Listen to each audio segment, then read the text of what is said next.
그 예, 수다원의 경제를 예. 질문하겠습니다. 수다원의 경제를 가면은 수다원의 경제가 이타심이 있을 텐데 이타심의 그 정도가 어느 정도까지 될 수 있는지 알고 싶어요. 그다음에 수다원은 그 공성을 알아야 된다는데 그 중론을 다 완벽히 다 이해해야 되는지 그게 수다원의 공성이 되는지 알고 싶습니다. 예. 공성을 완전히 이해할 뿐만 아니라 공성을 완벽히 증득해서 공성을 현량으로 보는 성자의 지위까지 가야 수타원에 가는데, 대승 철학은 소지장까지 없애기 때문에 반드시 발보리심을 해서 가야 됩니다. 그러나 중론만 하고 대보리심을 일으키지 않은 상태에서는 중론을 완벽히 증득을 하면 수타원에 갑니다. 됐어요? 그리고 아까 수다원의 경제 가면 이타심 이타심은 대보리심을 발휘하지 않았기 때문에 소승이라고 하는 거예요. 대보리심을 발휘하지 않았기, 그래서 그 정확한 경기가 어디냐면 여기서는 뭐라고 가르치냐면 어머니와 같은 대자비심이 수타원까지는 있다.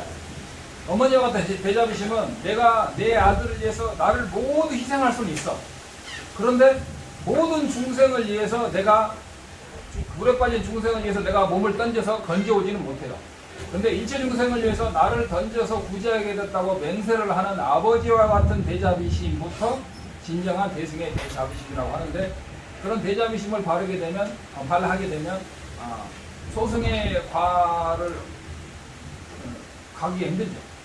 그 대승의 법사를 따라 만나서 그런 보살계를 받고 그런 훈련을 한 사람은 견성을 해도 거기서 보리심을 발해서 대승으로 가고, 만약에 수타원에 간 사람은 반드시 아라한이 된 후에, 왜냐하면 그걸 외길이니까 아라한이 된 후에 자량도를 거쳐서 십신, 십지우, 십회함을 통해서 초지로 다시 간다는 거예요. 이거 여기 이론이 그래요. 날란다 이론이 다 그러니까 스님은 왜 그렇게 웃기냐 그러지 말고, 여기 수만 권의 논서와 경이 다 나와 있습니다. 저는 그걸 소개하는 거예요. 왜 나한테 대고 말하지 마세요. 선생님, 그래, 안 그래도 그 부분이 참 궁금한데 말입니다. 보리심, 공성, 그 다음에 그러니까 연기, 이게 달라는 선생님께서 계속 법문하는 들으면 그 말씀을 참 많이 하는 걸 알게 됩니다. 그런데 그런 체계가, 달라는 체계라는 걸 저도 인정합니다.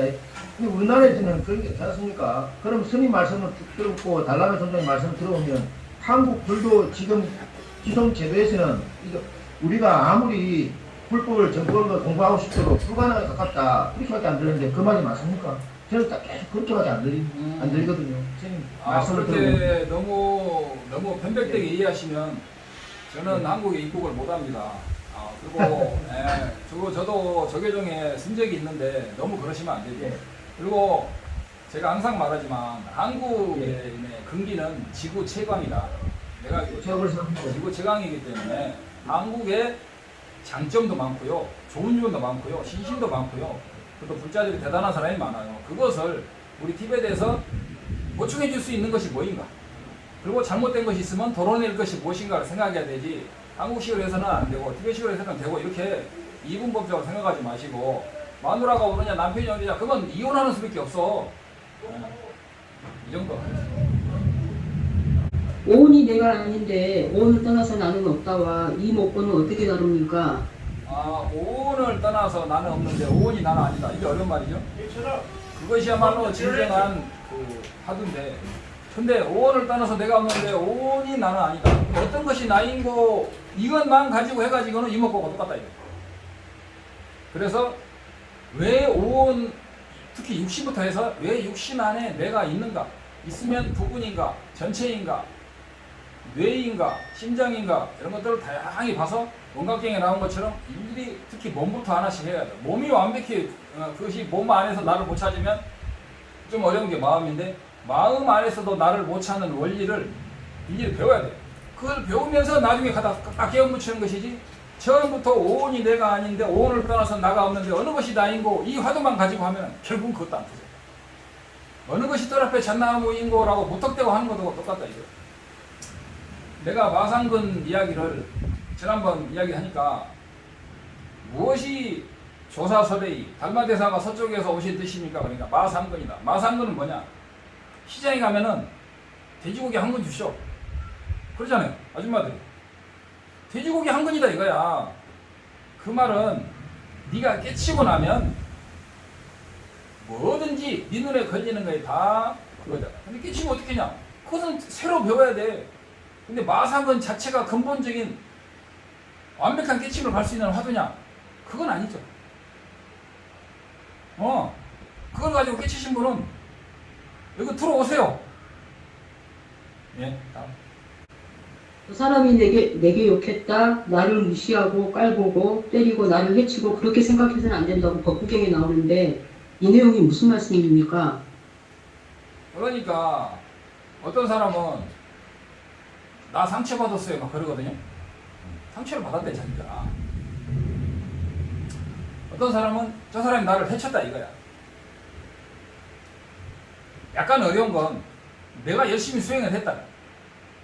그 다음에 좀 더 어려운 것은 내가 수타원과를 얻었다. 근데 수타원과를 얻은 사람은 내가 수타원과를 얻었다고 말하지 않는 것이 왜냐하면 불입 색성향 미촉법이 명의 수다원, 이름이 수다원인데 육근의 경계에 물들지 않는 공성삼매를 증득한 상태가 수타원인데 그 물들지 않는 것이 수타원인데 내가 어떻게 수타원을 얻었다고 표현을 하겠어요. 근데 이름이 수타원이라는 거죠. 그래서 그 무엇이든지 내가 수행을 열심히 했다. 저 사람이 나를 해쳤다. 내가 수행을 열심히 했다. 그 열심히 하는 나가 있는 한 그 사람 공부가 안 돼. 또 근데 열심히 하는 나가 없으면 단멸이야. 내가 열심히 했는데 왜 그러세요? 뭘 열심히, 누가 열심히 했는데? 그 열심히 한 놈을 내놓아. 그 연기적으로 가합한 나요. 그게 당신이야? 그건 뭐예요? 그게 아니라고 그랬잖아. 그러니까 무식하면은, 그래서 공부를 나중에 보면은 성불한 나도 없고 견성한 나도 없다.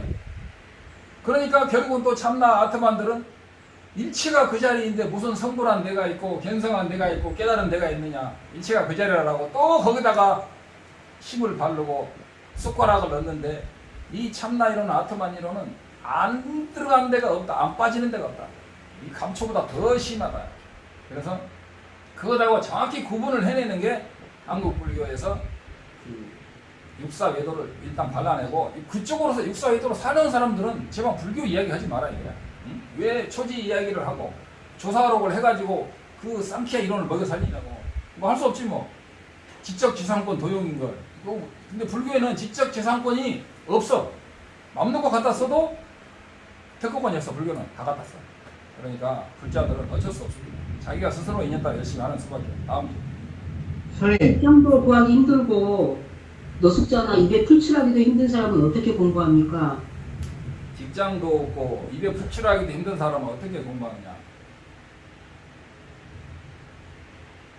그게 이제 제가 그동안에 많이 말해왔는데 입에 푹칠하도 못하고 노숙자다. 다 망했다 이제. 근데 그 사람이 건강하다면 한국에서는 노숙자들 밥 잘 주잖아요. 열심히 할 수 있어요. 돈 벌려고 하는 순간에 돈 벌어야 되겠다는 생각되는 공부를 못해. 우리가 노숙자다, 직장이 없다라고 하는 것은 내 몸을 기준으로 하는 거죠. 내 몸을 나라고 보니까 그래. 내가 이 몸이 업으로 받은 환신과 같은 몸이라는 확신을 가지게 되면 내가 이 환신을 가지고 있는데 아직은 내가 영불이라든가 화두 공성이라든가 호리심을 닦을 수가 있다는 생각하면 앞에다가 깡통 하나 딱 놓고 얼마든지 깡통을 들고 다니면서도 공성과 버리심을 수행할 수 있는 거예요. 아니 맛있는 거 먹고 좋은 집에서 자고 좋은 옷을 입은다고 이 머리가 똑똑해지는 거 아니에요. 옛날에 한산 습득 이런 성자들은 항상 절에서 먹고 남은 잠밥이라고 해요. 군대로 말하면 짬밥이죠. 그거 먹고 사셨어요. 그리고 항상 바위 사이 나무 밑에서 죽으셨어요. 근데 그분들이 아라한의 화신이라고 해요. 배고프고 저는 절에다 보시하기 위해서 돈을 벌여야 된다. 이거 있네. 공부나. 그리고 저는 직장이 없어서 공부하기 힘듭니다. 스님. 어떻게 해야 돼요? 한국에서 그런 말 하지 마. 인도라면 내가 이해해. 인도라면. 한국에서는 1시간만 일해도 인도에서 열흘 일한 돈을 줘. 1시간 일하면. 내가 여기서 일하는 사람은 하루에 200루피 주는데요. 한국 돈으로 3,500원이에요. 하루에 8시간 일하는데 3,500원 줘요. 한국은 1시간 일하면 9,000원 주잖아요. 한국에서 1시간 일하는 돈이면 인도 3일 품삯을 내가 줘요. 뭐가 불만인데? 인간몸 받아서 열심히 하지 않으면 다음 생에 축생이 떨어지는 거예요. 축생으로 떨어지는 것도 안 믿는 인간들이 불자라 이거야. 여기까지만 하겠습니다. 다른 얘기. 스님, 지금 제가 그 시간 날 때마다 틈틈이 저 깨달음에 이르는 길 남님 청전 스님이 그 번역하신 그 종가부라는 책을 읽고 있습니다. 사실 그 부처님의 오매한 84,000 법문을 그 심한 법문을 이렇게 종가부자님이 이렇게 글을 적은 걸 보면 참 읽을 때마다 정말 경외감이 이거 뭡니까 이거 소름이 돋을 정도로 경외감이 들 때가 많습니다. 어떻게 이런 걸 심오한 논리를 이렇게 한마디로 제가 볼 때는 이걸 체험으로 완전히 깨닫지 않고서는 적을 수 없는 그런 글이라 지금 보여지거든요. 그래서 제가 스님께 궁금한 게 그래서 이런 말이 있어요. 추행자라서 하는데 그래서 이런 말이 있어요. 남님을 완벽히 아는 사람은 84,000 대장경을 한 손에 다 파악했습니다. 남님이라는 것은 문수보살의 화신인 종카파 존자가 그 아미타불의 화신인 아티시아 존자의 보리도둑론을 완벽하게 해석, 보리도둑론 너무 짧잖아요. 서너 페이지밖에 안 되니까 그것을 완벽하게 해석하신 거예요. 육바람에 의해서. 그래서 남님을 완벽히 아는 자는 8만 대장경이 어떻게 해서 구성되는지를 다 알아요. 어떤 사람은 능가경이 최고다. 보리달마 존자께서 능가경을 했기 때문에 보리달마는 능가종이다. 그러면 왜 보리달마가 능가경을 설했느냐? 아는 사람은 손 들어보세요. 내가 이 말 안 할게요. 없어. 보리달마가 왜 능가경을 설했는데 그러면 홍인대사와 육조대사 때부터는 왜 금강경을 설했냐? 알게 뭐야? 안 갖춰주는 거야. 그래서 이런 것들을 통합적으로 아는 이런 모든 지혜는 이 람님 책의 은혜다. 왜 보리달마는 능가종인데 한국이 언제부터 그럼 보리달마도 어긋난 거 아니야? 이런 것들은 요의와 불요의를 완벽히 알면 되는 거예요. 그래서 종카파 대사의 요의와 불요의는 8만 대장경에서 어느 것이 핵심이고 어느 것이 눈이고 어느 것이 코고 어느 것이 심장이고 어느 것이 발인지를 요의와 불요의로 완벽히 밝혀놓은 거예요. 요의와 불요의. 근데 보통 한국에서는 해신밀경에 보면 이렇게 돼 있다. 능가경에 보면 이렇게 돼 있다. 능엄경에 보면 이렇게 돼 있다. 화엄경은 이렇게 돼 있다. 남방에서는 이렇게 돼 있다 해가지고 막말로 중구 남방 서로 옳다고 그래. 근데 요의와 불요의를 보면 그것들이 수직으로 딱 정렬이 돼 있어서 기계가 하나가 기계 부속품이 완벽히 만들어져서 차가 굴러가는 것처럼 돼 있는 건데 기계 부속품 하나가 옳다고 주장하면 그 기계 부속품 하나로는 절대로 차가 안 굴러가요. 무슨 경만이 많다고 하지 말고 이 경이 무슨 의도로 어떤 근기에 맞도록 설해져 있는가를 완벽히 알아야 돼. 그러려면 요의와 불요의도 배워야 된다. 이거죠. 대단합니다. 요의와 불요의하고 남님하고 또 섞여 있어요. 그래서 요의와 불요의를 배우면 불교에 대해서 경전과 논의, 왜 유식학파가 있고 왜 자립론증이 있고 왜 사대학파가 있고 왜 대승이 있고 왜 소승이 있고 왜 외도가 있는지를 완벽히 짧은 책에다가 해놨어요. 저 2년 반 만에 다 마쳤어요. 박수 한번 쳐주세요. 됐습니다. 질문하세요. 그래서 저는 그 티베트 불교의 종합법보다 책뿐만 아니고 여러 논사님들의 책이 통해서 정말 우리나라 불교가 갖고 있지 않는 대단하지 않습니까? 그런 것을 갖다가 체험적으로 아신 분이 많다는 것을 이번에 강봉스님 통해서 알게 됐습니다. 대단히 감사합니다. 그전에는 저는 진짜 몰랐는데 네, 그래서 스님이 법문하면서 알게 됐습니다. 저도 한국인이잖아요. 그래서 이 한국인들이 정말 대단한 권기이기 때문에 제가 티베트에 서서 이런 말 있잖아요. 장사들이 다른 데 가서 좋은 물건을 가져다가 나라에다 팔고 자기도 돈을 벌잖아요. 그래서 나는 여기서 한국인들에게 보답할 수 있는 어떤 보물들이 인도에서 옛날에 초창기에 구마라집 존자나 승조법사 때는 삼론종이라고 해가지고 중론이 많이 들어왔어요. 근데 현장법사 이후에는 유식으로 통일이 됐어요. 그러니까 한국에서는 유식 7년, 구사 3년 그러거든요. 중론은 없어. 진짜는 중론인데도 중론이 왜 중요한지를 몰라. 지금도 유식이 최고다 그러면서 그런 사람도 있는데 근데 그 현장법사가 결국은 원효대사한테 판비랑 결국 깨지는 거죠. 현장법사가 알란다 그 대성원에서 중론보다는 유식을 한 18년 동안 그 자기 스승님 그 스승님한테 열심히 배우셨죠. 정말 대단한 분이에요.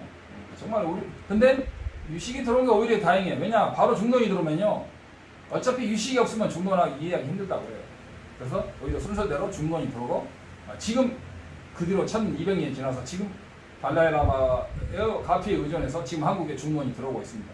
그동안에 중론으로 번역된 일본식, 중국식은요 2중, 3중으로 번역돼 가지고 오리지널 산스크리트 전통의 그 번맥이 완벽한지 안 한지는 좀 더 살펴봐야 돼요. 그래서 이 한국 불교의 이 용수보살의 번맥이 원효대사의 번맥이랑 똑같아요. 그 좀 더 가게 되면 한국의 불자들이 진정한 불교의 진면목을 좀 더 볼 수 있게 되지 않을까. 그게 제 희망입니다.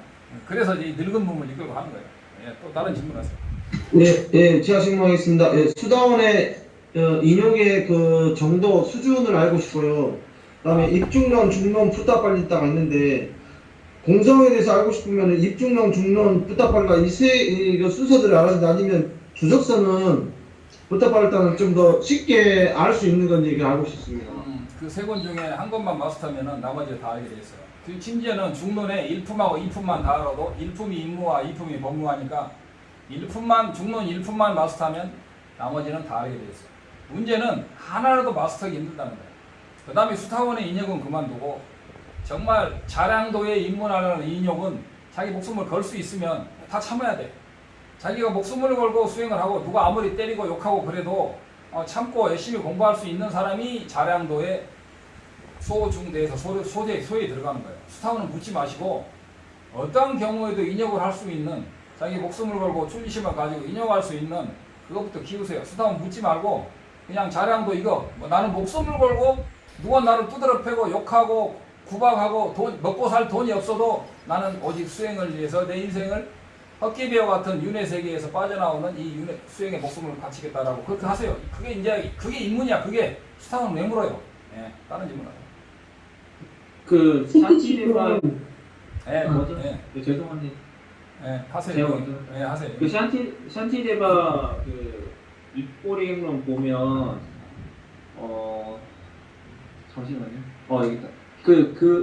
그의 막대기와 나의 몸 둘 다 고통의 원인인데 그러니까 막대기를 탓해야지 왜 그를 탓하냐라고 얘기하는 그런 구절이 나오는데 거기에 대해서 조금만 설명해 주시죠. 그게 뭔 말이냐면 어떤 주인이 개한테 물어 그랬어요. 저 사람한테. 그러니까 개가 가서 저 사람 물었죠. 그러면 우리는 총이 있으면은 개도 쏘지만은 이제 일반적인 이야기예요. 주인도 쏘잖아요. 네가 나를 죽이라고 했으니까. 그 다음에 총으로 쐈는데 실제로 죽인 것은 총이지만 총을 쏜 사람은 따로 있잖아요. 그러니까 그러면 우리는 분노를 할 때 무엇을 분노하냐면 상대방이 나를 때리면 이 사람이 나를 때렸다 그래요. 그죠? 근데 그 사람은 번뇌의 도구라고. 내 업장에 인연한 번뇌의 도구로서 이 사람은 또 미쳐있는 거예요. 이 사람도 전생에 업에 미쳐있든지 전생에 빚에 미쳐있든지 분노에 미쳐있든지 미쳐있는 거잖아요. 번뇌에. 그래서 나를 때리고 싸우는 거죠. 성자가 나를 때릴 수도 있겠지만 대부분 99%는 서로 전생에 업이 나쁘니까 나를 때리는 거예요. 근데 그 사람도 번뇌에 물들어 있고 나도 번뇌에 물들어 있는데 사실은 그 사람이 나중에 부처가 되고 나면은 어떻게 되는 거예요? 그때 미친 그 사람은 막대기에 불과합니다. 그 사람을 미워하지 마라 이거야. 답은 그거야. 그 사람이 나를 아무리 해코지해도 그 사람 미워하지 마라. 그 사람 나중에 부처가 된다. 그 사람도 언젠가는 금생에는 아니라도 언젠가는 부처가 될 사람이다. 그 사람이 정말 악한이고 나쁜 사람이라면 악한이고 나쁜 것이 연기에 의한 것인가? 그 사람은 타고날 때부터 영원히 나쁜 사람인가를 생각해보면 근데 기분이 나쁘죠. 저 사람한테 돈 뜯기고 막말로 자기 형제들 집에다 불 지르고 자기 아버지가 죽고 어머니가 죽고 애인이 죽고 마누라가 죽고 애가 죽었는데 그거 생각하면 머리가 터지죠. 당장 일단 쏴 죽이고 생각을 해야 되지만 잠깐 부처님께서는 그 화안에는 자기 자식을 죽이고 자기 마누라를 죽이고 자기 남편을 죽인 그 사람이 이 상황이 어디서 왔냐를 부처님은 생각해 보라는 거예요. 그러니까 부처님께서는 좀 어떻게 보면 너무 냉정하죠. 이런 상황이 현상이 벌어졌을 때 유시각적으로는 내 업에 의존하지 않고 절대 이런 일이 일어날 수 없다. 그래서 보살은 자기 부모를 죽인 사람에게 복수하지 않는다. 근데 나도 이 대학교 다닐 때 이야기 들으니까 야, 보살은 뭐하는 사람이냐 도대체. 자기 부모를 죽여도 복수를 하지 않는다. 근데 사실은 전생에 자기 부모가 자기 원수일 수도 있거든요. 이런 걸 복합적으로 생각해 본다면 우리는 대상의 실존성을 인지 안 한다. 막대기로 때렸는데 우리는 그 사람이 나를 때리고 그 사람이 나를 때리고 그 사람이 나를 욕했다. 아까 질문이 그러죠? 저 사람이 나를 욕했다고 생각하면 안 된다. 그것은 그 사람도 번뇌에 물들어서 한 것이지 그 사람 본체가 영원한 변치 않는 나쁜 사람은 아니다. 의존해서 그리고 내 업에 의존해서 그 사람이 온 거예요. 내가 그 사람한테 전생에 영원히 착하지만 했는데 그 사람이 나한테 나쁘게 하겠어요? 그렇지 않아요. 내가 부처가 돼버리면 그 누구도 나를 해치지 못하고 내가 수타원이 돼버리면 지금 죽어도 바로 변역생사로 바로 헌옷 벗고 새 옷 입는 것처럼 수타원 이상은요 그게 자기 몸에 대한 집착이 사라져서 바로 헌옷 벗고 새 옷을 자동으로 갈아입어. 헌옷 떨어지는데 누가 짝 찢으면 기분 나쁘죠. 아니 1000만 원 주고 옷을 딱 사갖고 빼입었는데 누가 똥물 찌클 옷을 찢으면 그 사람 죽이고 싶죠. 근데 옷 버리고 새 옷 갈아입으려고 하는데 누가 옷을 딱 찢었어. 괜찮아. 아 어떻게 해요? 괜찮아 이거 버릴 거야. 너 죽까 그러면. 그래서 수타원 정도 되면 이 몸을 떠나서 나는 없지만 그러나 이 몸이 나는 아니라는 걸 알고 그래서 이 몸에 대한 집착이 엄청나게 없어지죠. 더군다나 공성을 현저형으로 볼 때는 그런 걸 초월했기 때문에 그때부터는 변역생사가 되는 거예요. 여기까지 하고 또 앞으로 이야기는 계속 될 건데 뭐 어느 정도까지 계속될지는 모르겠네요. 몇 분 됐어요? 21분. 21분이니까 한 5분 더 합시다. 선생님, 색즉시공 공즉시성은 무슨 뜻입니까? 반야신경에 오늘 전자님께서 반야신경을 강의하셨는데 오늘은 색즉시공을 하도 많이 하셔가지고 안 하시더라고요. 근데 색수상 행식에서 일단 색을 먼저 하신 거예요. 근데 이제 5원 계공에서 색수상 행식에서 일단 이 5원 중에 색, 즉 시공, 공즉 시색. 그 다음에 수, 상, 행식. 이게 수니까 색, 수, 즉 시공, 공즉 시수. 상, 즉 시공, 공즉 시상. 행도 마찬가지. 그 다음에 식, 즉 시공, 공즉 시, 식. 이 5가지. 그래서 수, 상, 행, 식, 역부, 여식 이렇게 되는 거예요. 그 말은 색이든 수, 느낌이든 생각이든 마음이든 행위든 어떤 식이든 공과 다르지 않다라는 것은 그 본체가 텅 비었다가 아니고 본체가 의존해서 존재한다. 연기적으로. 의존해서 존재하는 공성은 그 색에 의존해서만 존재하니까 색이 공이고 공이라는 것 자체는 오직 색에 의존해서만 공이니까 색에 의존해서만 공이야. 근데 외도들의 공은 색을 떠나서 그냥 공이야. 이게 틀려. 반야신경의 공을 이해하면 일체가 공이다. 색도 공이고 다 공이다 그러거든요. 그게 아니야.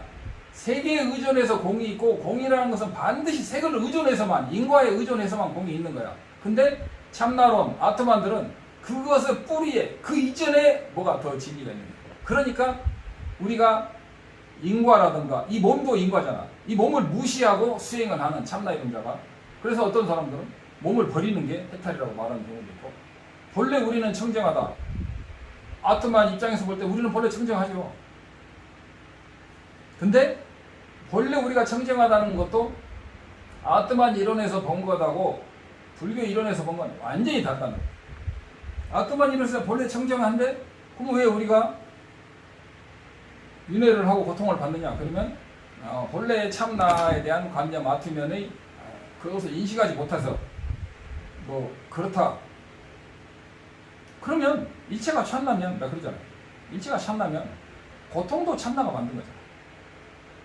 인류를 학살하고 이런 코비드 같은 이런 폐렴, 지금 팬데믹을 만드는 사태, 수많은 전쟁 무기를 만든 것도 참나잖아.